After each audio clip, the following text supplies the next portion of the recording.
c'est le Black Friday. Alors non, c'est pas tout de suite le Black Friday, mais les offres Black Friday commencent à pulluler sur le web. Partout, et il faut que tu en profites. Absolument. Si tu es entrepreneur sur le web, que tu as un business dans l'information, dans l'accompagnement, dans l'infoprenariat, même un business e-commerce, dans ces domaines-là, il faut que tu prennes acte absolument du Black Friday. Tout simplement parce que le Black Friday a déjà commencé, même si c'est un peu tôt, mais la période marketing a déjà commencé. Si pour toi, c'est une opportunité de faire plus de ventes, fais des offres Black Friday. Vraiment, vas-y à fond. Alors, c'est pas toujours le cas et c'est pas obligatoire de faire du Black Friday. Mais avant tout, si je fais cette vidéo, c'est pour que tu prennes conscience que ce n'est pas qu'une opportunité pour toi de faire des ventes, mais c'est également une opportunité pour toi de baisser tes charges. Le Black Friday, c'est ma période favorite pour passer en revue l'intégralité des SaaS, des logiciels, des services auxquels j'ai souscrit à des abonnements. Je t'explique comment je procède. Chaque année, j'ai des besoins spécifiques pour mes différents business en ligne. Pour ces besoins spécifiques, je me pose toujours la question si je développe moi-même un outil pour répondre à ce besoin ou si je passe par un SaaS, un Software as a Service. Si je passe par un SaaS, je prends toujours les abonnements mensuels. Je ne prends pas les abonnements annuels. Alors on pourrait se dire que les abonnements annuels c'est plus avantageux. Certes, sur le long terme, oui, c'est beaucoup plus avantageux. Très souvent, les abonnements annuels offrent 20 à 25% de réduction par rapport aux abonnements mensuels. Le truc que j'ai remarqué, c'est qu'avec le temps, le fait d'opter plutôt pour des abonnements mensuels, ça offre deux choses très utiles. La première chose, c'est le fait que ça tombe tous les mois, ça tombe dans la comptabilité mensuelle. Donc tous les mois, tu vois que tu payes ce SaaS. Alors que si tu prends un forfait annuel, tu ne le verras pas tous les mois. Donc si ça se trouve, tu as souscrit à un abonnement annuel d'un SaaS que tu n'utilises même pas encore. Et ça, tu ne le sais pas. Ça, c'est déjà le premier truc. Ensuite, le deuxième truc, c'est que tu vas pouvoir voir au moment de payer tous les mois si dans le mois, tu as utilisé ce SaaS ou non. Et tu vas pouvoir voir si cette charge de ton abonnement mensuel, c'est une charge qui est utile ou pas. Tu vas pouvoir voir aussi si tu es rentable sur cette charge.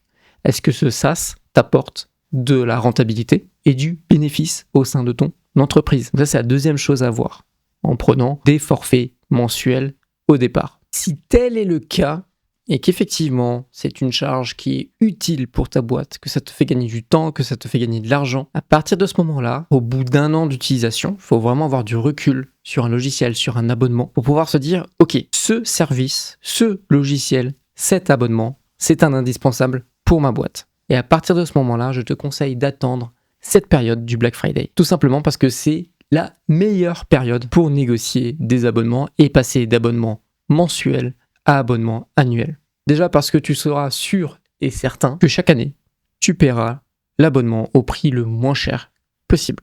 Et tu le paieras au tarif annuel, donc tu auras tes 20-25%, plus la réduction Black Friday. Tous les SaaS et tous les logiciels sur abonnement ne font pas d'offres Black Friday, mais certaines boîtes le font. Je pense par exemple à Zoom. Zoom, logiciel de communication, très utilisé dans le milieu pro, très utilisé dans le milieu des business en ligne également. Zoom propose un code promo sur les abonnements annuels Zoom. Autre exemple, les hébergements web. La quasi-totalité des hébergeurs web disponibles font des offres Black Friday. Or moi, je suis un adepte d'Hostinger.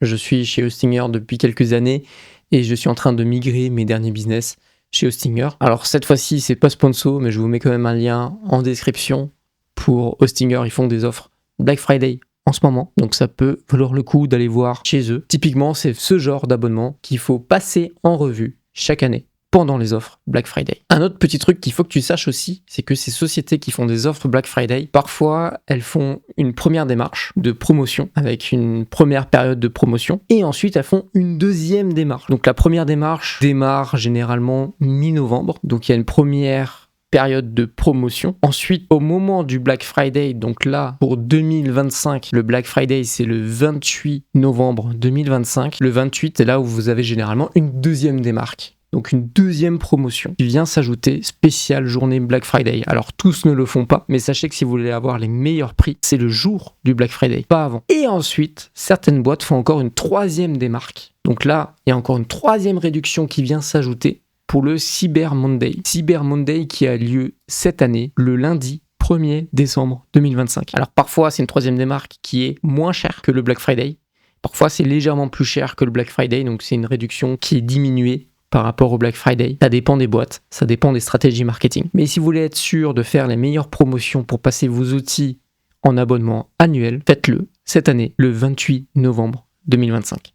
Pense à passer en revue l'intégralité des charges de ta boîte. Ça te permet aussi de faire le tri entre ce que tu utilises et ce que tu n'utilises pas, entre ce que tu payes peut-être trop cher pour le besoin que tu as, peut-être essayer de faire une petite veille technique pour trouver des alternatives, etc., etc. Sur ce, je te laisse et je te dis à bientôt pour une prochaine vidéo.